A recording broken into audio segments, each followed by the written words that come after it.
अस्सलाम वालेकुम dear viewers, कैसे हैं आप लोग। होपफुली यार फ़ाइन होंगे, लेकिन मैं फ़ाइन नहीं हूँ। आप लोगों के लिए गेस्ट रिकॉर्ड कर करके और लेक्चर्स का ओवरव्यू रिकॉर्ड कर करके मैं तो फ्लैट हो गया हूँ, तबीयत ख़राब हो गई है।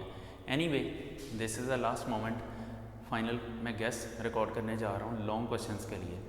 तो व्यूवर्स, इनकी तरफ बढ़ने से पहले डेफिनेटली मैं ये कहूँगा कि सब्सक्राइब कर दें जो पहली दफ़ा देख रहे हैं, बेल आइकन भी प्रेस कर दें। बड़ी अफसोस की बात है यार, एक वीडियो पे अगर आप लोग 300 लोग व्यूज़ कर रहे हैं तो 300 में से सब्सक्रिप्शन एक भी नहीं आ रही, तो दिस इज़ हार्ट ब्रेकिंग यार। ऐसा तो नहीं होता। आप पहले तो सब्सक्राइब करें, देन आप लाइक करें और कमेंट भी करें और शेयर भी करें फ्रेंड्स में।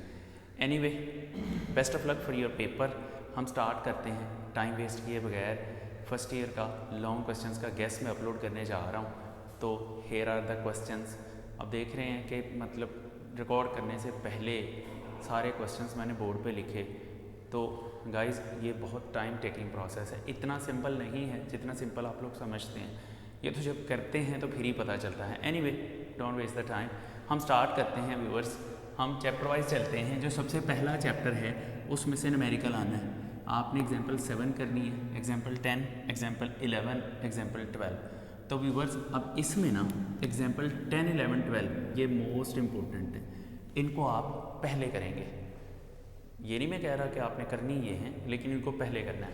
उसके बाद जब न्यूमेरिकल्स की बात करते हैं तो 16th numerical, 18th and 20th, ये 3 न्यूमेरिकल्स ज़्यादा इंपॉर्टेंट है और इन्हीं में से चांस होता है पेपर में आने का।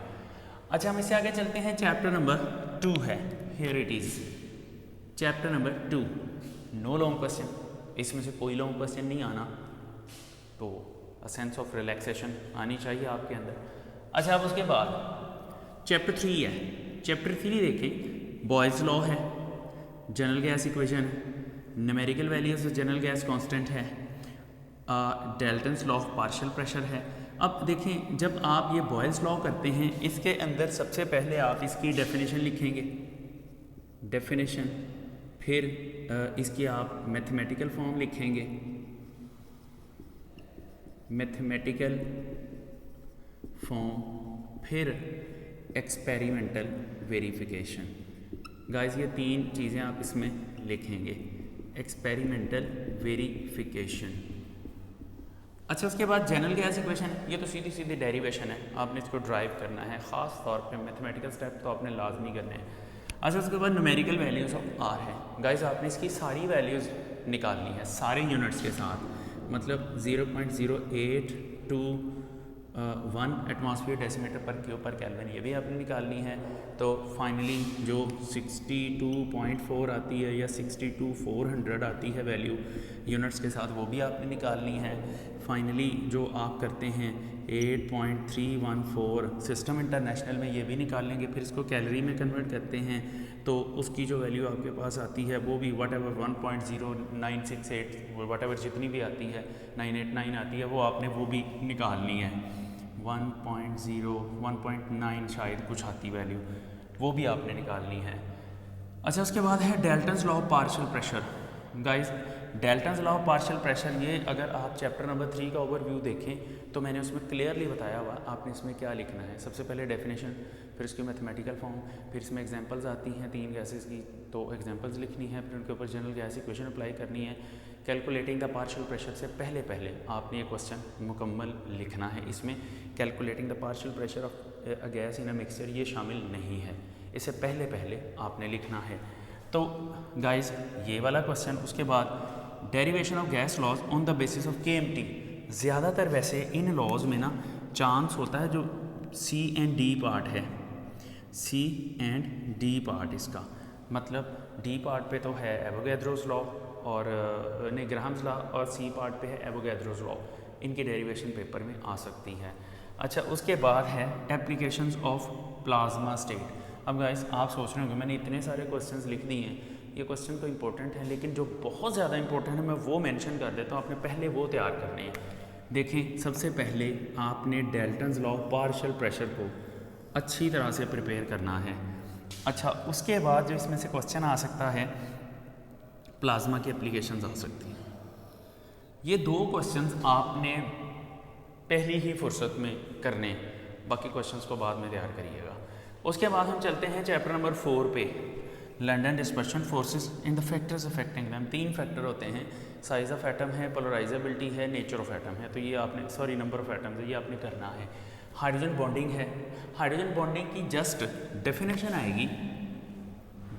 आएगी, लेकिन इसके साथ इन दोनों में से एक पूछी जाएगी, या तो स्ट्रक्चर ऑफ आइस पूछी जाएगी और या फिर स्ट्रक्चर ऑफ बायोलॉजिकल कंपाउंड्स, इन दोनों में से एक आएगा साथ में। तो उसके बाद गाइस नेक्स्ट क्वेश्चन है liquid crystals and their applications. ये भी बहुत इंपॉर्टेंट क्वेश्चन है, crystal systems and there classification.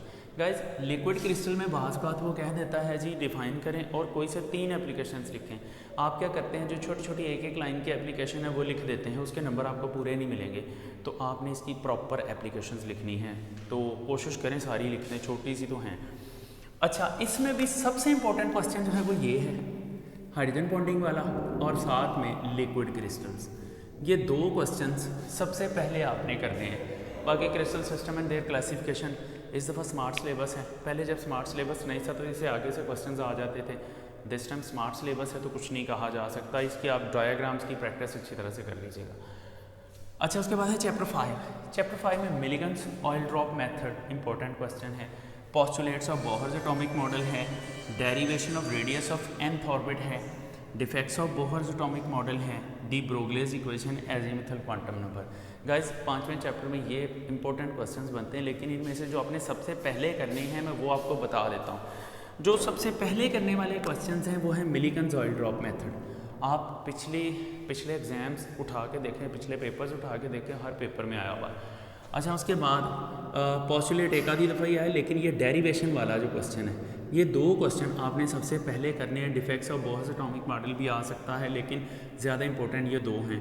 अगर इन दोनों में से एग्जामिनर कोई क्वेश्चन ड्रॉप करके आगे से कोई क्वेश्चन पूछे तो तीसरा नंबर आता है एजीमुथल क्वांटम नंबर का। गाइस आपने ये 3 क्वेश्चन जो हैं ये पहले करने हैं, एक मिलिगन वाला, दूसरा derivation of radius of nth orbit, and guys तीसरा जो है एजीमुथल क्वांटम नंबर। वैसे तो इसमें एनर्जी डेरिवेशन भी है, लेकिन मैं वो बता रहा हूँ जो पेपर्स में बार बार आए हुए हैं। अच्छा गाइस, आगे हम चलते हैं चैप्टर नंबर 6 पे। चैप्टर नंबर 6 में आयोनाइजेशन एनर्जी है, इलेक्ट्रॉन एफिनिटी है, डेटिव बॉन्ड है, पोस्टुलेट्स ऑफ वेस्पर थ्योरी है, structure of CH4 H2O and NH3 on the basis of VSEPR है, sp3 sp2 sp हाइब्रिडाइजेशन है।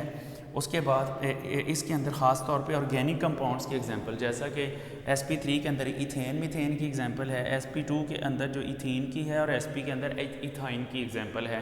तो आपने कार्बन वाली एग्जांपल लाजमी तौर पे करनी है। अच्छा व्यूअर्स, अब इसमें आगे है paramagnetic behaviour of oxygen molecular orbital theory की बेस पे। तो ये चैप्टर 6 के लॉन्ग क्वेश्चन बनते हैं। डेफिनेटली इनमें भी मैं बताऊंगा कि आपने पहले कौन से तैयार करने हैं जो बार बार आए हुए हैं एग्जाम्स में। इलेक्ट्रॉन एफिनिटी ज़्यादा इंपॉर्टेंट चांस होता है, इसका ज़्यादा चांस होता है पेपर में आने का। अच्छा, पोस्टुलेट्स ऑफ वेस्पर थ्योरी, इसके पोस्टुलेट वैसे कम पूछे जाते हैं, ये स्ट्रक्चर्स में से पूछा जाता है। ये 2 स्ट्रक्चर, तीसरा स्ट्रक्चर NH3 का, ये स्ट्रक्चर्स पूछे जा सकते हैं। हाइब्रिडाइजेशन की टाइप्स में से sp2 सबसे अहम है, यह आप सबसे पहले करेंगे। उसके बाद ये तो बहुत ही इंपॉर्टेंट क्वेश्चन है, ये मॉर्निंग नहीं तो इवनिंग के पेपर में ये आना ही आना होता है। तो ये जो मैंने रेड से हाईलाइट कर दी हैं ये ज़्यादा इंपॉर्टेंट क्वेश्चंस हैं, इनको आप अच्छे तरीके से करेंगे। गाइस अब हम चैप्टर नंबर 7 की तरफ चलते हैं। चैप्टर नंबर 7 जो इसमें वैसे ये थोड़े से क्वेश्चंस हैं। फर्स्ट लॉ ऑफ थर्मोडायनामिक्स है, एंथैल्पी है, glass calorimeter, bomb calorimeter and Hess's law. तो बॉर्न हैबर साइकिल भी है, लेकिन बॉर्न हैबर साइकिल की कभी भी नहीं ये पेपर में आया और होपफुली दिस टाइम भी नहीं आएगा और आना भी नहीं चाहिए। मैं तो यही विश करूँगा कि ये ना आए, काफ़ी टेढ़ा टॉपिक है ये। तो जस्ट अ सेकेंड, काफ़ी टेढ़ा टॉपिक है ये। तो इसमें देख लें जो मोस्ट इम्पोर्टेंट है, जो आपने वेरी फर्स्ट टाइम करने हैं, वो उनमें से एक तो एंथैल्पी को अच्छी तरह से करें, दूसरा बॉम्ब कैलोरीमीटर और तीसरा हेज़ेस लॉ। गाइस ये 3 क्वेश्चंस जो हैं इस चैप्टर में से आपने सबसे पहले करने हैं, इनका बहुत ज़्यादा चांस है पेपर में आने का। आगे चैप्टर 8 की बात करें तो एग्जाम्पल 3, 4, 5, 6 एंड 7। अब 3, 4, 5 तो सिलेबस में शामिल हैं, लेकिन गाइस 6 एंड 7 सिलेबस में शामिल नहीं हैं। अब आप सोच रहे होंगे कि मैंने ये क्यों लिखे हैं।